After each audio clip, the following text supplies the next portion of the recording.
ይህም የቅጣት አይነት በሮማውያን ዘንድ ልክ እንደ መዝናኛ ትርኢት የሚቆጠር ሲሆን እስረኞችን አይናቸውን አስረው ለአንበሳና ለአራዊት ያስበሏቸው ነበር።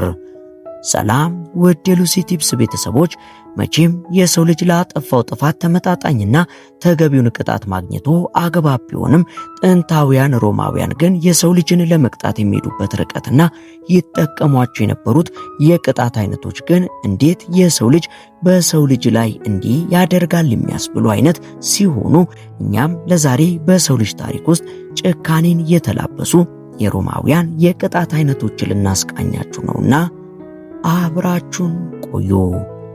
9ኛ የብረት ቀፎ። ድሮ ሮማውያን አንድን ጠላት በአስቸኳይ መግደል ካልፈለጉ ወይንም ማንገላታት ከፈለጉ ወደ ብረት ቀፎ ይከቱት የነበረ ሲሆን ይህ ቀፎ በከተማ መግቢያዎች ወይም በሕዝብ መበያ ቦታዎች ላይ ከፍ አድርጎ በመስቀል በውስጡ የታሸገው ሰው ለፀሐይ ቃጠሎ፣ ለብርድና ለራብ እንዲጋለጥ በማድረግ የሚያሰቃዩት የነበረ ሲሆን ይህ ስቃይ አካላዊ ብቻ ሳይሆን ስነ ልቦናዊም ጭምር የነበረ ሲሆን ተጎጂው በሚያልፈውና በሚሄደው ሰው ሁሉ እየታየ እንዲዋረድ ማድረግም የቅጣቱ አንድ አካል ሲሆን ቀስ በቀስ ሰውነቱ እየሰለለ ቆዳው ያለቀና አጥንቱ እየታየ እዛው በተንጠለጠለበት ብረት ውስጥ ይሞታል። ቁራዎችና ሌሎች አሞራዎች በሕይወት እያለ ሰውነቱን መብላት የሚጀምሩ ሲሆን ተመልካች ሰዎችም ይህ ሰው ለስንት ቀን በሕይወት ይቆያል እያሉ ቁማርም ጭምር ይጫወቱበት እንደነበር ታሪክ ይናገራል። የቅጣትም የሮምን ስልጣን የሚዳፈር ማንኛውም ሰው መጨረሻው ምን ሊሆን እንደሚችል የሚያሳይ የአደባባይ ቅጣት ነበር። 8ኛ በርሜል ውስጥ ማጎር። የቅጣት መጀመሪያ ላይ ሲሰሙት እንግዳና ቀለል ያለ ቢመስልም ነገር ግን አፈጻጸሙ እጅግ ከባድና ጭካኔን የተሞላበት ቅጣት ነው። ይህም ታዲያ ተቀጪው በሰውነቱ ልክ በተሰራ የእንጨት በርሜል ውስጥ ይከተትና እጆቹና እግሮቹ ታስረው ጭንቅላቱ ብቻ ወደ ውጭ እንዲወጣ በማድረግ ከዚያም በግዳጅ ወተትና ማር እንዲጠጣ ይደረጋል። ይህ ድርጊት በሰውነቱ ውስጥ የምግብ መፈጨት ችግር እንዲፈጠር የሚያደርግ ሲሆን ማሩንም በሰውነቱ ላይም ይቀቡታል። ከዚያም በፀሐይ ላይ እንዲቀመጥ በማድረግ የማሩ ሽታና የተቀጨው ቆሻሻ በሺዎች የሚቆጠሩ ዝንቦችን፣ ነፍሳትንና ሌሎች ተባዮችን እንዲስቡ ያደርጋል። በጊዜ ቆይታ እነዚህ ተባዮች በሰውየው ቆዳ ላይ በመራባት ሰውነቱን በመብላት በቀስታ ሕይወቱን ይነጥቁታል። 7ኛ የሾህ ወንበር። ድሮ ሮማውያን ይጠቀሙበት ከነበሩ የቅጣት አይነቶች ውስጥ ይህ የወንበር ላይ ቅጣት አንዱ ሲሆን የሮም የቶርቸር ባለሙያዎች ሰዎችን ለማሰቃየት የሚጠቀሙበት ይህ ወንበር በሙሉ ሾል ባሉ ብረቶች ወይንም እሾዎች የተሞላ ሲሆን ቅጣት የተጣለበት ሰው በዚህ ወንበር ላይ ጫን ብሎ እንዲቀመጥ በማድረግ ቅጣቱን እንዲቀበል ማድረግ ነው። ይህን ጊዜም ሾዎቹ ሰውነቱ ላይ ህመም በመፍጠር ስቃዩን የሚያበዙት ሲሆን ለሮማውያኑ ግን ይህ ስቃይ ብቻ በቂ አይደለምና ይባስ ብሎም ከወንበሩ ስር እሳትም ጭምር የሚያነዱበት ሲሆን እሾሃማው የብረት ወንበርም ሲሞቅ ተቀጪውን በሾህ ከመውጋቱ ባለፈ ሰውነቱ በሞቃታማው ብረት እንዲጠበስ ይሆናል። ይህም ቅጣት ዓላማው ሰውን በፍጥነት ነፍሱን ከስጋው ለይቶ መገላገል ሳይሆን ተጎጂው ጥፋቱ እንዲገባው ለሰዓታት በስቃይ እንዲቆይ ማድረግ ሲሆን የሰውየው ጩኸትም በድንጋይ ግንቦች አልፎ ሲያስተጋባ ይሰማ ነበር። 6ኛ ስቅላት። ስቅለት በአሁን ዘመን የእምነት ምልክት ተደርጎ የሚወሰድ ሲሆን በጥንቷ ሮም ግን እጅግ አዋራጅና አሰቃቂ ሞት ቅጣት የነበረ ሲሆን ወንጀለኛው ልብሱን ተገፎ በከተማው ጎዳናዎች ላይ እንዲዞር ከተደረገ በኋላ በአደባባይ በእንጨት መስቀል ላይ በሚስማር ተቸንክሮ እንዲሰቀል ይደረጋል። ይህ ቅጣት ለሰዓታት ወይንም ለቀናት ሊቆይ የሚችል ሲሆን ተቀጪው በመስቀል ላይ ተሰቅሎ ያለ አየር ለማግኘት በሚጣጣርበት ወቅት ወፎች ፊቱን ሲቦጫጭሩት፣ ሌሎች ደግሞ በድንጋይ እየወረወሩ ይወግሩት ነበር።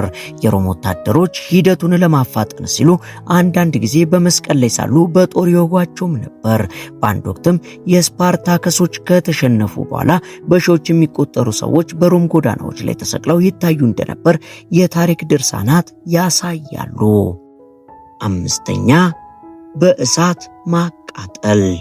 ሮማውያን እሳትን ለምግብ ማብሰያ ወይም ለብርድ መከላከያ ብቻ ሳይሆን የሚጠቀሙት ለቅጣትም ጭምር ይውል የነበረ ሲሆን አንድን ሰው በሕዝብ ፊት በታሪክ እንዲታወስ ለማድረግ በእንጨት ላይ አስረው እሳት ይለቁበት የነበረ ሲሆን ከዚያም እሳቱ ቀስ በቀስ ቆዳውን በማቃጠል ሕይወቱን ይነጥቀዋል። ታዲያ የሚያስገርመው እሱ ብቻ ሳይሆን ሮማውያን ይህንን ድርጊት ልክ እንደ ትርኢትም ጭምር ማየታቸው ነበር። በበዓላት ወቅት ሰዎችን በእሳት ማቃጠል እንደ አንድ የመዝናኛ አካል ይቆጠር የነበረ ሲሆን ተጎጂው ከመሞቱ በፊት ንጉሱን ወይንም ግዛቱን ቢረግም ህዝቡ እንደ ትልቅ ትርኢት ቆጥሮት በጩኸት ያጅበው ነበር።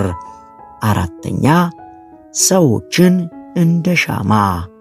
በንጉስ ኔሮ ዘመን የነበረው ጭካኔ ደግሞ ሌላ ደረጃ ላይ ደረሰ የነበረ ሲሆን ኔሮ በቤተ መንግስቱ የአትክልት ስፍራ ለሚያደርገው የምሽት ግብዣ መብራት እንዲሆኑት ሰዎችን ይጠቀም ነበር።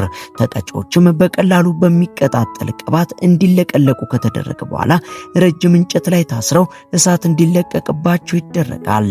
ኔሮ እነዚህ የሰው ሻማዎች እየበሩና እየጮሁ ያለ በአትክልት ስፍራ ውስጥ እየተዘዋወረ እንግዶቹን ያስተናግድ ነበር። ይህ ድርጊት ለሮማውያን እንኳን ሳይቀር እጅግ አስገራሚ ጭካኔ ነበር ሲሆን ቅጣቱ ዓላማው ሰዎችን መግደል ብቻ ሳይሆን የንጉሱን ፍጹም ስልጣንና ጭካኔ ለሁሉም ማሳየት ነበር። ሶስተኛ የውሃ ጠብታ ስቃይ። ሮማውያን ሁልጊዜ የሚጠቀሙት አካላዊ ብቻ ሳይሆን አእምሮአዊም ቅጣቶችን ይፈጽሙ የነበረ ሲሆን አንዳንድ ጊዜ አእምሮን የሚያሳብዱ መንገዶችንም ጭምር ይጠቀሙ እንደነበር ታሪክ ይናገራል። ይህም ተቀጪው ጭንቅላቱን ማንቀሳቀስ እንዳይችል በማድረግ ይታሰርና ከዚያም ካናቱ ላይ አንድ የውሃ ጠብታ በየተወሰነ ሰከንዱ እንዲንጠባጠብበት ይደረግ የነበረ ሲሆን መጀመሪያ ይህ ነገር ቀላልና የሕፃን ጨዋታ ቢመስልም ሰዓታትና ቀናት ሲነግዱ ግን ያቺ ጠብታ ልክ እንደ መዶሻ ጭንቅላቱ ላይ እንደምታርፍ ያህል እየተሰማው ይመጣል።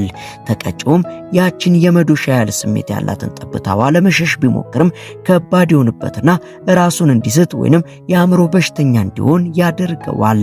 ይህን ጊዜም ስቃዩ እንዲቆምለት ማንኛውንም ሚስጥር ለመናገር ወይንም ማንኛውንም ነገር ለማድረግ ይገደዳል።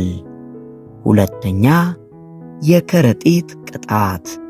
ይህ በሮም ታሪክ ውስጥ እጅግ እንግዳውና አሰቃቂው ቅጣት ሲሆን ይህም ቅጣት የሚፈጸመው የገዛ ወላጆቹን በገደለ ሰው ላይ ብቻ ነበር። ወንጀለኛው መጀመሪያ በደም በተነከሩ ዘንጎች ክፉኛ ይገረፍና ከዚያም ከ4 እንስሳት ጋር በአንድ ትልቅ የቆዳ ከረጢት ውስጥ የሚጨመር ሲሆን እነርሱም እባብ፣ ውሻ፣ ጦጣና ዶሮ ነበሩ። ከረጢቱ በአስተማማኝ ሁኔታ ከተሰፋ በኋላ ወደ ወንዝ ወይንም ወደ ባህር ይጣልና በከረጢቱ ውስጥ ያሉት እንስሳት በድንጋጤና አየር በማጣት እርስ በርሳቸው በሚቦጫጨሩና በሚነካከሱ ጊዜ ተቀጪው በእንስሳቱ ተነክሶ ተቧጭሮ ወይንም ሰምጦ ሕይወቱን ያጣል። አንደኛ የአራዊት ቅጣት። በጥንት በሮም አሬናዎች ውስጥ የሚካሄዱ ትርኢቶች የግላዲያተር ውጊያዎች ብቻ ሳይሆኑ ወንጀለኞች ወይም በንጉሱ የተጠሉ ሰዎች በሰፊው ሜዳ ላይ ተጥለው የተራቡ አንበሶች፣ ነብሮችና ድቦች እንዲበሏቸው ይደረግ የነበረ ሲሆን ህዝቡም ይህንን ደም አፍሳሽ ትርኢት በደስታ ይመለከት ነበር። አንዳንድ ጊዜ ቅጣቱን ይበልጥ አሰቃቂ ለማድረግ ተጎጂው በሰውነቱ ላይ የእንስሳት ስብ እንዲቀባ የሚደረግ ሲሆን ይህም አራዊቱ በበለጠ ፍላጎት እንዲሰባሰቡበት ያደርጋል። ወይም ደግሞ ተጎጂው አይኑ እንዲታሰርና ከዚያም አደጋው ከየት እንደሚመጣ ሳያውቅ በፍርሃት እንዲሞት ለማድረግ ሲሆን ይህ ቅጣት ለሮማውያን የምሳ ሰዓት መዝናኛ ተብሎ ይጠራ እንደነበር ታሪክ ይናገራል።